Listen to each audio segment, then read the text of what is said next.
The rain hammered against the concrete walls of the abandoned warehouse like bullets from an angry sky. Staff Sergeant Maria Hernandez pressed herself against the cold metal door, her breath coming in short bursts as she listened to the chaos outside. The mission had gone wrong from the very beginning, and now 6 Navy SEALs were trapped somewhere in this maze of industrial buildings, with enemy forces closing in from every direction. Maria had been stationed at the forward operating base just 12 miles away when the distress call crackled through her radio. The voice was barely a whisper, filled with desperation and fear that she had never heard from these elite warriors before. Phoenix Base, this is Bravo Team. We're trapped. Heavy enemy contact. Request immediate extraction. The transmission cut to static, leaving her staring at the radio in disbelief. She was not supposed to be here. Her orders were clear. Maintain radio contact and coordinate with headquarters. But when the official rescue operation was delayed due to a sandstorm grounding all aircraft, Maria knew those men would not survive another hour. The enemy had surrounded their position with over 50 fighters, and ammunition was running dangerously low. The decision came to her like lightning striking the desert floor. Maria grabbed her M24 sniper rifle, the weapon she had trained with for countless hours until it became an extension of her own body. Her hands moved with practiced precision as she checked the scope, loaded the magazine, and secured additional ammunition. The other soldiers at the base tried to stop her, shouting that it was suicide to go alone into enemy territory. But Maria had grown up in the rough neighborhoods of East Los Angeles, where survival meant making impossible choices every single day. Her father had been a Marine who taught her that sometimes one person willing to take a risk could change everything. She had joined the army to escape poverty and prove that a girl from the streets could become something more. Tonight she would prove it to herself and to those men counting on a miracle. The journey to the warehouse district took her through 3 miles of hostile territory. Maria moved like a shadow, using every piece of cover available as she advanced toward the SEAL's last known position. Her heart pounded against her ribs, but her breathing remained steady and controlled. She had learned long ago that panic was the enemy of precision. And tonight she would need every ounce of accuracy her training had provided. Through her night vision scope, she could see muzzle flashes lighting up the darkness around a cluster of buildings. The enemy had positioned themselves in a perfect circle, making escape impossible for the trapped soldiers. Maria counted at least 30 fighters visible from her position, with more likely hidden in the shadows. The SEALs were completely surrounded with nowhere to run. She found her shooting position on the roof of a neighboring building, approximately 400 meters from the target area. The wind was gusting unpredictably, and rain made visibility challenging even with her advanced optics. Maria settled into her shooting stance, feeling the familiar weight of the rifle against her shoulder. Every breath became deliberate as she began to study the enemy positions through her scope. The first target was a machine gunner positioned on a rooftop overlooking the SEALs building. His weapon was raining continuous fire down on their position, keeping them pinned behind whatever cover they could find. Maria adjusted for wind and distance, her finger finding the trigger with practiced ease. The shot echoed across the industrial complex and the machine gun fell silent. Immediately, the enemy fighters began searching for the source of the shot. Maria had already moved to a new position, knowing that staying in one place would mean certain death. She could hear shouting in a foreign language as they realized they were being hunted by an unseen predator. The psychological effect was exactly what she had hoped for. Confusion and fear beginning to spread through their ranks. From her new vantage point, she could see into the warehouse where the SEALs had taken shelter. Through broken windows, she caught glimpses of movement as they repositioned themselves to take advantage of the chaos she was creating. One of them was clearly wounded, being supported by his teammates as they moved deeper into the building. Time was running out for all of them. Maria's radio crackled to life with another whispered transmission from Bravo Team. Unknown shooter? If you can hear this, we have 1 man down and are running low on ammunition. Enemy is preparing to assault our position from the east side. The voice belonged to the team leader, a veteran SEAL whose reputation for never giving up was legendary throughout the special operations community. She keyed her radio and responded in a calm, steady voice that betrayed none of the adrenaline coursing through her system. Bravo Team, this is Staff Sergeant Hernandez. I have overwatch on your position. Keep your heads down and prepare to move on my signal. The silence that followed her transmission spoke volumes about their surprise at discovering their guardian angel was a single soldier The storm was intensifying, making her job both harder and easier at the same time. Visibility was decreasing rapidly, but the rain would also mask her movements as she continued to pick off enemy fighters one by one. Maria had become a ghost in the night, appearing just long enough to eliminate a threat before vanishing back into the darkness. Each shot had to count, because revealing her position meant exposing herself to return fire from dozens of weapons. Through her scope, she watched as the enemy forces regrouped and began a coordinated assault on the warehouse. This was the moment she had been preparing for since the mission began. Maria took a deep breath, steadied her aim, and prepared to turn the tide of battle with nothing but her rifle and her determination to bring those men home safely. The real fight was just beginning. The enemy assault began with a thunderous explosion that shook the entire warehouse district. Maria watched through her scope as enemy fighters advanced in coordinated waves, using smoke grenades to obscure their movement, while maintaining constant suppressive fire. The SEALs inside the warehouse returned fire sporadically, clearly conserving their remaining ammunition for the most critical moments. Maria had repositioned herself 3 times in the past 10 minutes, using the storm and darkness as her allies. Each time she fired, she immediately moved to avoid the return fire that inevitably followed. The enemy was becoming more aggressive in their attempts to locate her position, sending small teams to search the surrounding buildings while maintaining pressure on the warehouse. Through her radio, she could hear the strained breathing of the SEAL team leader as he coordinated his men's defense. Contact front, 2 enemy squads advancing on the main entrance. Hernandez, can you see the eastern approach? His voice remained calm despite the desperate situation, showcasing the training that had made these men legends in the special operations community. Maria adjusted her position to get a clear view of the eastern side of the warehouse. 3 enemy fighters were attempting to breach a side door using explosive charges. She steadied her breathing and took careful aim at the lead demolitions expert. The shot rang out across the compound and the man dropped just as he was placing the charges. His companions scrambled for cover, their advance temporarily halted. But for every enemy fighter she eliminated, 2 more seemed to take their place. The opposition forces were larger and better equipped than initial intelligence had suggested. Maria counted at least 40 fighters still active around the warehouse, with more arriving every few minutes. Her ammunition supply was becoming a serious concern, with only 37 rounds remaining in her possession. The wounded SEAL inside the warehouse was growing weaker by the hour. Through intercepted radio communications, Maria learned that Petty Officer Johnson had taken shrapnel to the leg and was losing significant amounts of blood. The team medic was doing everything possible to stabilize him, but they needed immediate medical evacuation to save his life.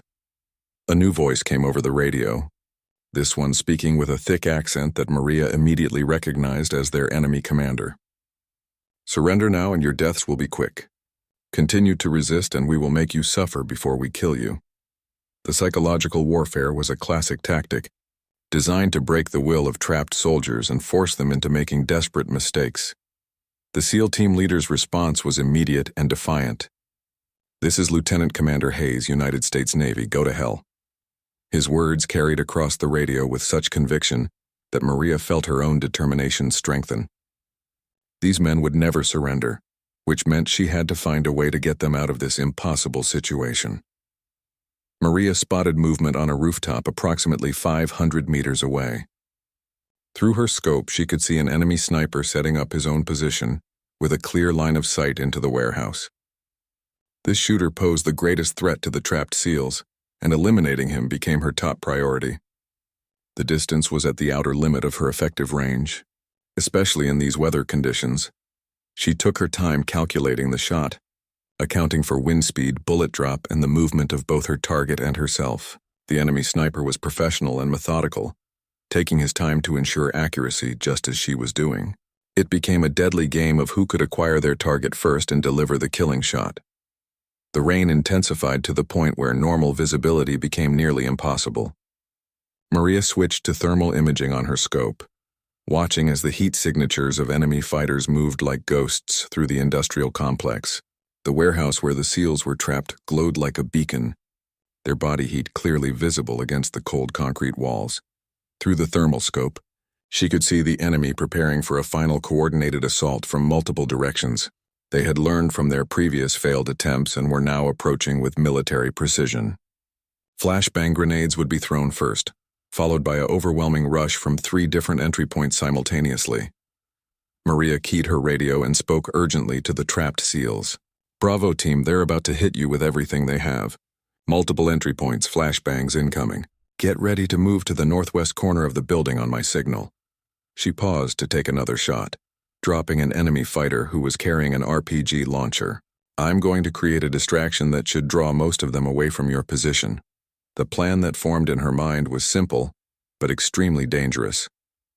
Maria would expose her own position by engaging multiple targets in rapid succession, forcing the enemy to focus their attention on finding and eliminating her rather than assaulting the warehouse. It would buy the SEALs precious time to reposition and prepare for a breakout attempt. She selected her targets carefully, choosing enemy fighters who were in positions of leadership or carrying heavy weapons that posed the greatest threat. The first shot eliminated a squad leader who was coordinating the assault teams.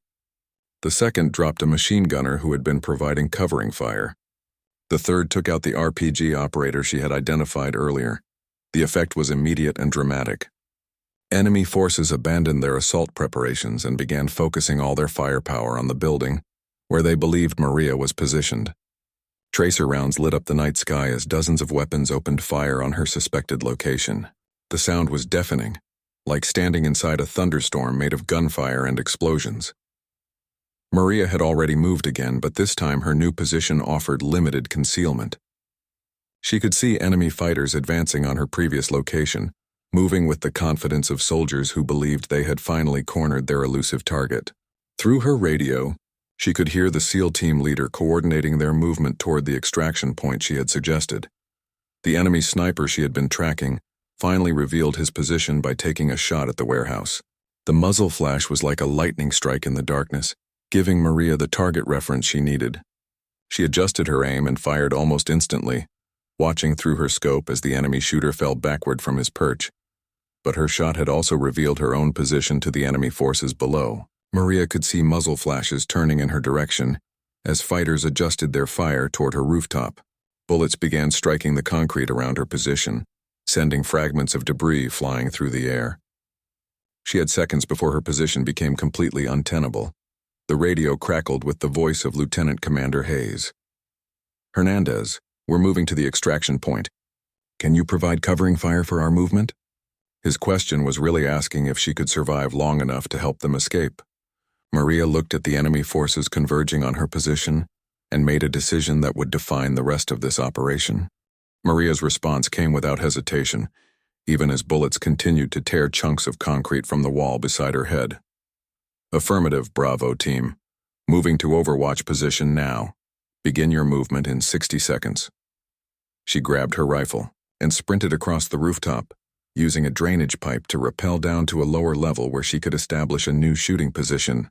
The SEALs began their movement through the warehouse, carrying their wounded teammate between them while maintaining tactical formation.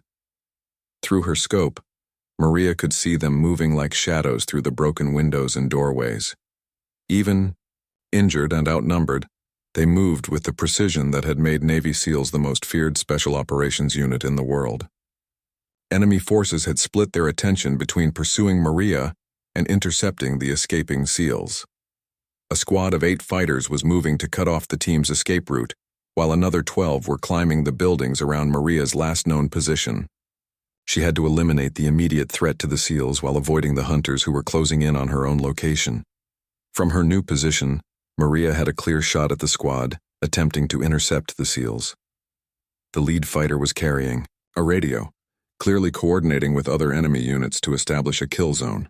Her first shot dropped him instantly, sending the rest of his squad diving for cover behind a row of concrete barriers. The psychological impact was exactly what she had hoped for. The enemy fighters were beginning to realize they were being hunted by someone with exceptional marksmanship skills and intimate knowledge of urban warfare tactics. Their movements became more cautious and hesitant, buying valuable time for the SEAL team to reach their extraction point. Maria's radio buzzed with an unexpected transmission from the enemy commander. "American sniper, you fight with great skill. Surrender now and we will allow your teammates to leave alive."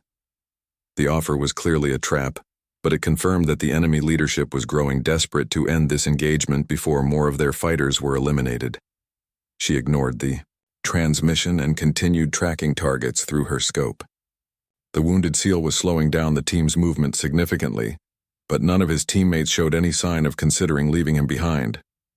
Maria watched as they took turns supporting his weight while maintaining their defensive perimeter, exemplifying the military creed that no one gets left behind. A new threat appeared on her scope as an enemy technical vehicle, mounted with a heavy machine gun, rounded the corner of the warehouse district. The weapon could easily penetrate the concrete walls where the SEALs had taken shelter, turning their cover into a death trap. Maria had to eliminate this threat immediately, but the shot would require precision at maximum range. She steadied her breathing and calculated the trajectory needed to hit the gunner from nearly 600 meters away. The wind was gusting, unpredictably, and the rain continued to reduce visibility to dangerous levels. Through her scope, she could see the heavy machine gun swiveling toward the building where the SEALs were positioned. The shot was one of the most difficult of her entire career. Maria squeezed the trigger gently, feeling the familiar recoil of her rifle as the bullet crossed the distance in less than a second. Through her scope, she watched the enemy gunner slump forward over his weapon. The immediate threat neutralized just moments before he could have opened fire. But eliminating the gunner had cost her precious ammunition and revealed her position to additional enemy forces. Maria could see fighters moving to surround her building from multiple directions, their movements coordinated and professional. She was facing the same tactical situation that had trapped the SEALs earlier, but without the benefit of a team to support her. The SEAL team leader's voice came through her radio with urgency that cut through the sound of gunfire. "Hernandez, we've reached the extraction point, but there's no cover. Can you suppress the enemy positions to our north?" Maria looked through her scope toward their location and saw immediately what he meant. The extraction point was a small clearing surrounded by enemy positions that offered perfect overlapping fields of fire. The SEALs would be completely exposed during the time it took for extraction helicopters to land and load the team. Without suppressing fire, they would be cut down the moment they broke cover. Maria made a decision that she knew would likely cost her life. She abandoned her concealed position and moved to an exposed rooftop that offered clear shots at all the enemy positions surrounding the extraction zone.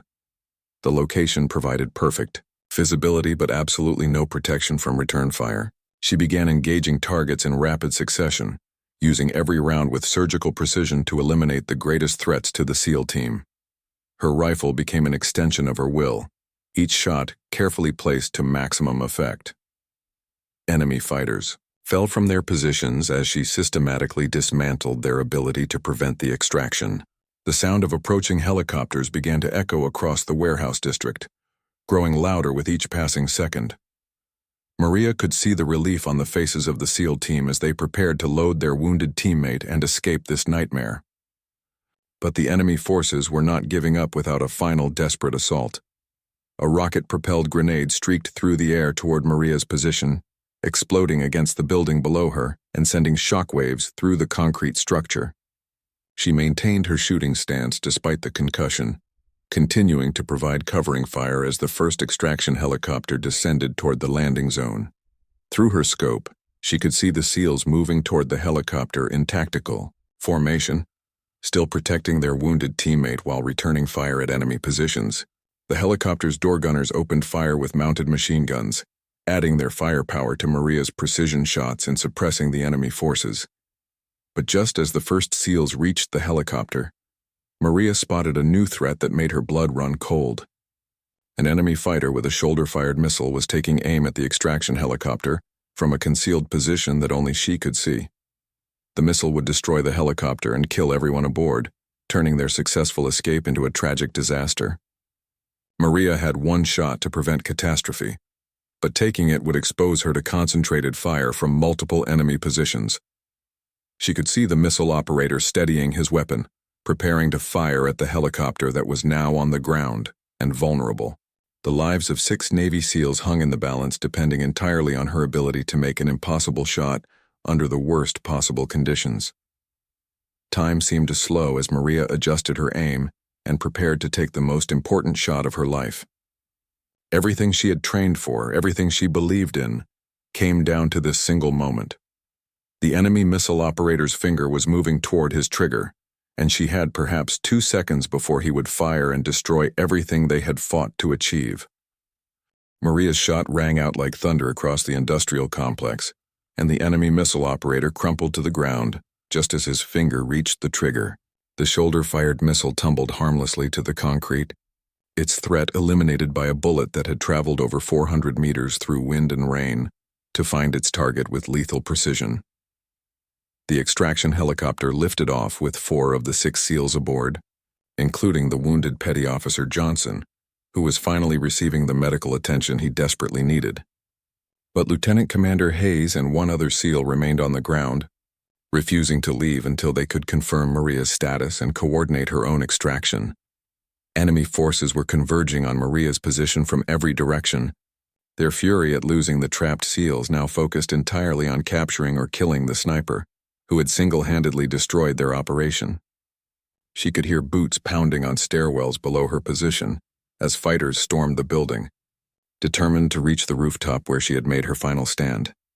Maria's ammunition was nearly depleted, with only 8 rounds remaining in her rifle. She had been fighting continuously for over 2 hours, and fatigue was beginning to affect her accuracy and decision-making ability. Every muscle in her body ached from maintaining shooting positions under extreme stress, and the adrenaline that had sustained her was beginning to wear off. The radio crackled with Hayes' voice, transmitted from his position near the extraction zone. "Hernandez, what's your status? Can you reach an extraction point?" The concern in his voice was evident, even through the static and interference caused by the storm that continued to rage across the battlefield. Maria looked at the enemy forces surrounding her building and made a realistic assessment of her situation. 3 separate squads were advancing up different stairwells, while snipers on adjacent rooftops had her position pinned down with continuous fire. Escape seemed impossible, but she refused to give up while there was still a chance to survive. "Negative on extraction," she replied calmly.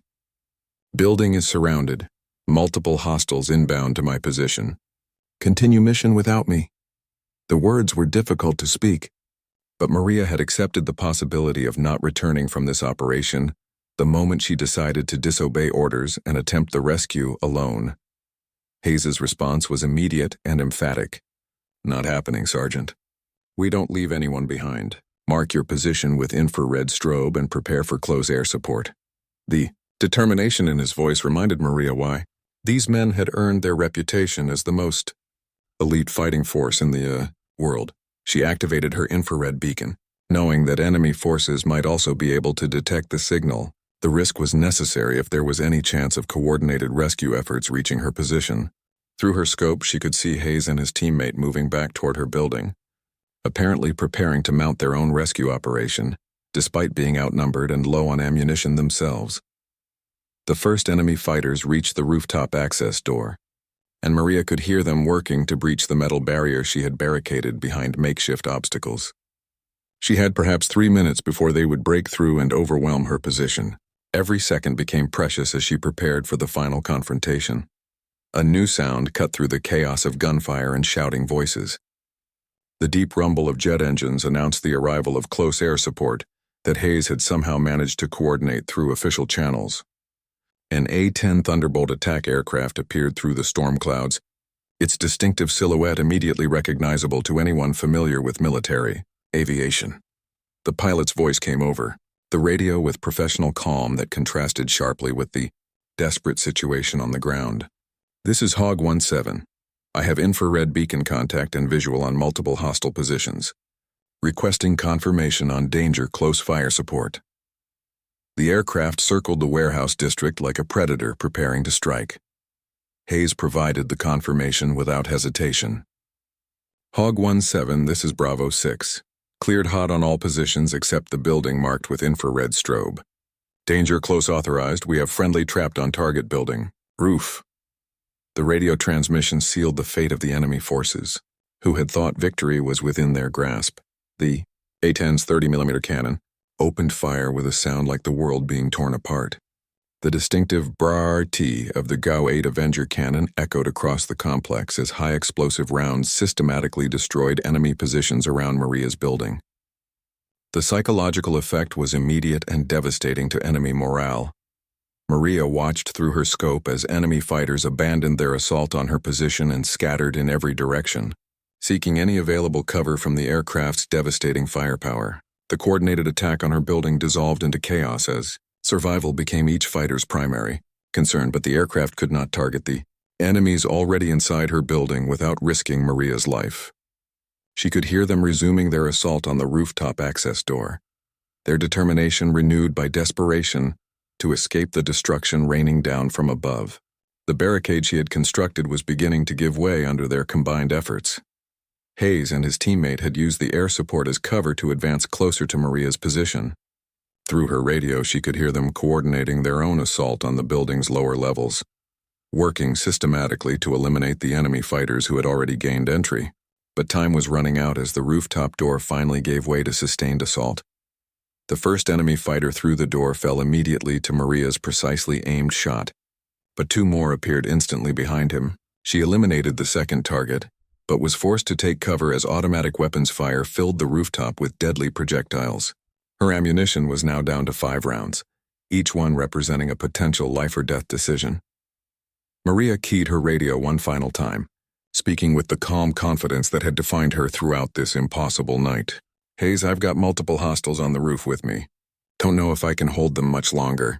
Get your team clear and call in the airstrike on this building." Her words carried the weight of a soldier, prepared to make the ultimate sacrifice. For her comrades, the SEAL team leader's response came back immediately, filled with the same determination that had brought him back to rescue her. "Negative, Hernandez. We're 30 seconds out from your position. Keep your head down and prepare for company." Through the smoke and chaos, Maria could see muzzle flashes in the stairwell below as Hayes and his teammate fought their way up toward her position. Enemy fighters on the rooftop were advancing on her position from multiple directions, using the ventilation equipment and concrete structures as cover while they closed the distance. Maria had to make each remaining shot count, knowing that missing even once would likely result in being overwhelmed by superior numbers. The next few minutes would determine whether any of them would survive to see the dawn. The firefight on the rooftop became a deadly dance of movement and precision as Maria used every piece of cover available while engaging multiple targets with her remaining ammunition. Each shot had to be perfect, as missing meant certain death with enemy fighters advancing from 3 different directions simultaneously. Her fourth shot dropped an enemy fighter who had almost reached her position, but the action revealed her location to his teammates, who immediately concentrated their fire on her hiding spot. Concrete chips and bullet fragments filled the air around her as she dove behind an air conditioning unit that provided minimal protection from the incoming rounds. Hayes' voice crackled through her radio with sounds of intense combat in the background. "Hernandez, we're in the stairwell, but there's heavy resistance between us and your position. Can you hold for another 2 minutes?" The question came between the sounds of grenades exploding and automatic weapons fire echoing up from the floors below. Maria assessed her situation with the cold calculation that had kept her alive throughout this nightmare. 3 enemy fighters remained on the rooftop, and she had exactly 1 round left in her rifle. The mathematics of survival were brutally simple, but she had not come this far to surrender when rescue was so close. "Roger that. I can hold," she responded, though privately she knew the odds were impossible. Her position was surrounded, ammunition exhausted, and the enemy fighters were coordinating their final assault to overwhelm her remaining defenses. But giving up was not an option that existed in her vocabulary. The A-10 attack aircraft continued its devastating work on the surrounding buildings, systematically destroying enemy positions and vehicles with precision that spoke to years of training and combat experience. Secondary explosions lit up the night as fuel trucks and ammunition stockpiles were hit by the aircraft's powerful cannon. Maria made a decision that surprised even herself. Instead of waiting for the enemy to assault her position, she decided to attack first, using the psychological advantage of being the hunter rather than the hunted.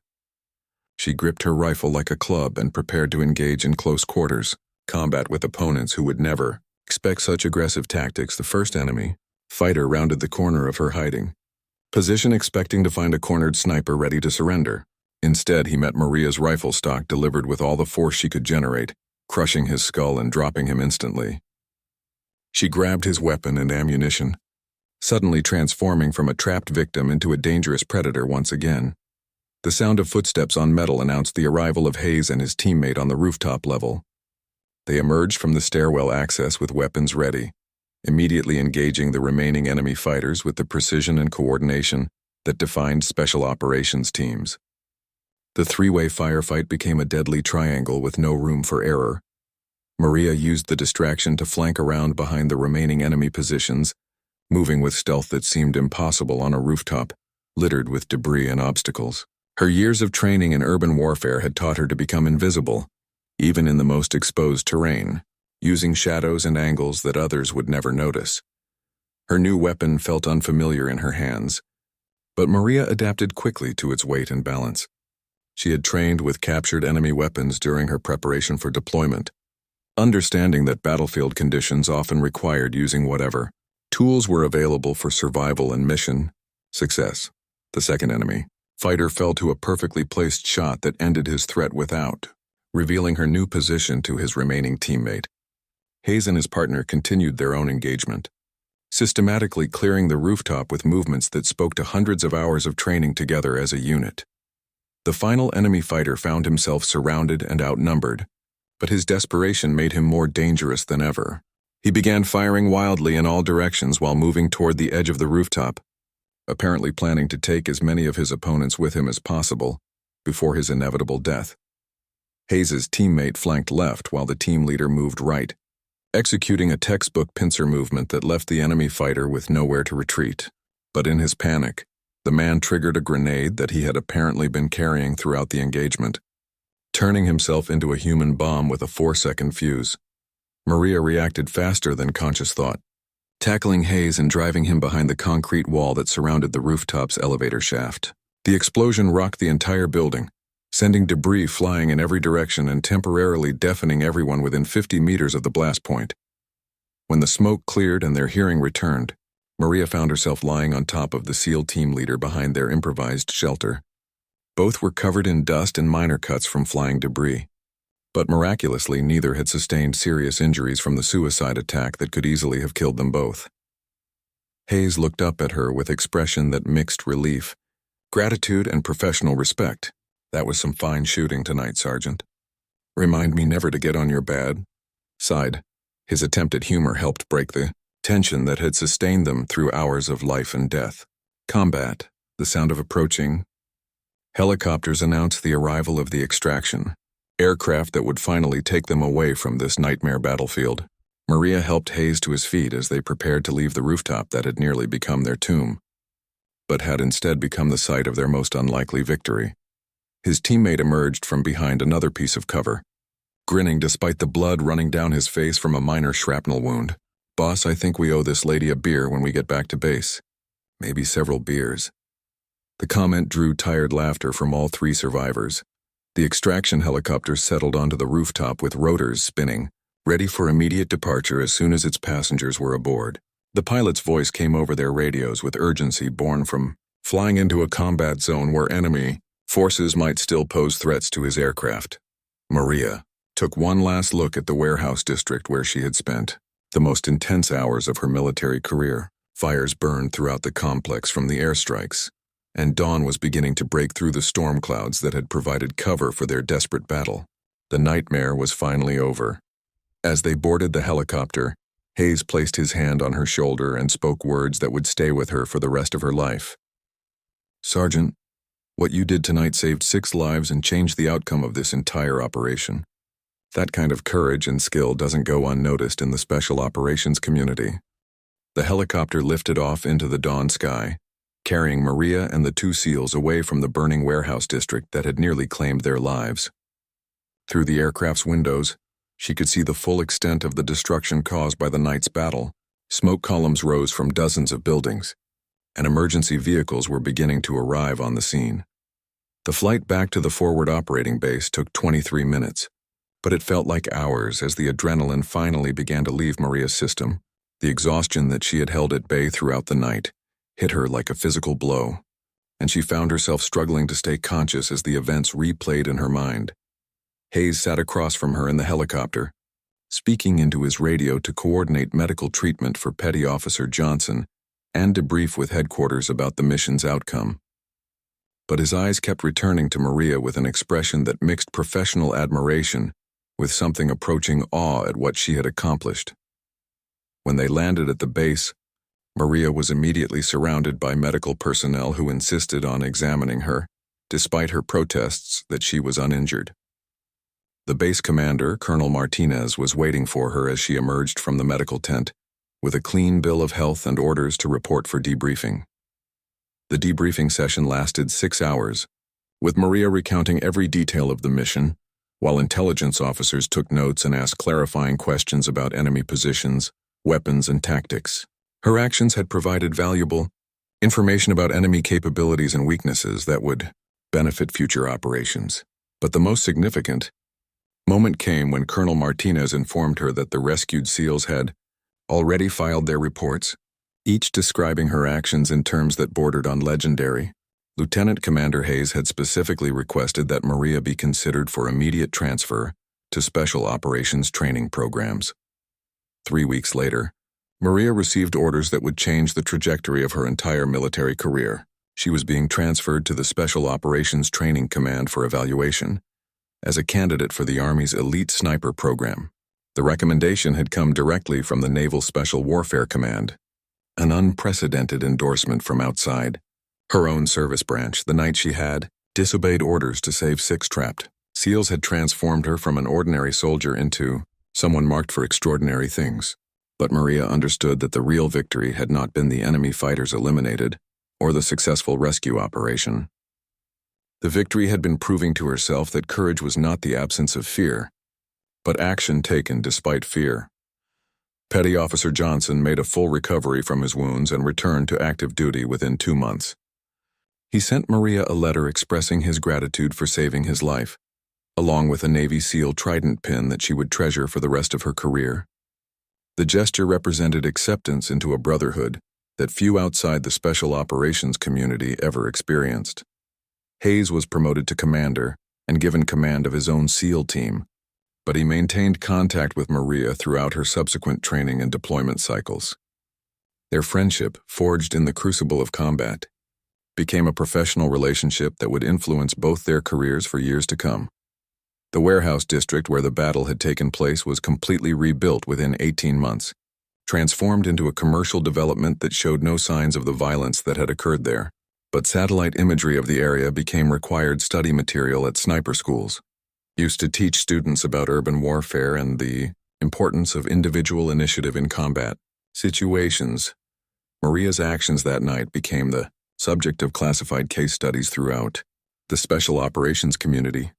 Her decision to disobey orders and attempt a solo rescue operation was simultaneously criticized as reckless and praised as heroic, depending on the perspective of the reviewer, and the outcome that had resulted. The storm that had provided cover for her movements was later analyzed by meteorologists and found to be one of the most intense weather systems recorded in that region during the past decade. The combination of rain, wind, and low visibility had created tactical conditions that should have made accurate sniper fire nearly impossible. Yet Maria had achieved hit rates that impressed even veteran special operations trainers. Years later, when Maria had become an instructor at the Army Sniper School, she would tell her students that technical skill meant nothing without the moral courage to use it when lives were on the line. The most important lesson from that night was not about marksmanship or tactics, but about the responsibility that came with exceptional abilities. The 6 Navy SEALs who were rescued that night all went on to distinguished careers in special operations, but none ever forgot the soldier who had risked everything to bring them home. Each carried with them the knowledge that their lives had been saved by someone who had chosen to act when action seemed impossible.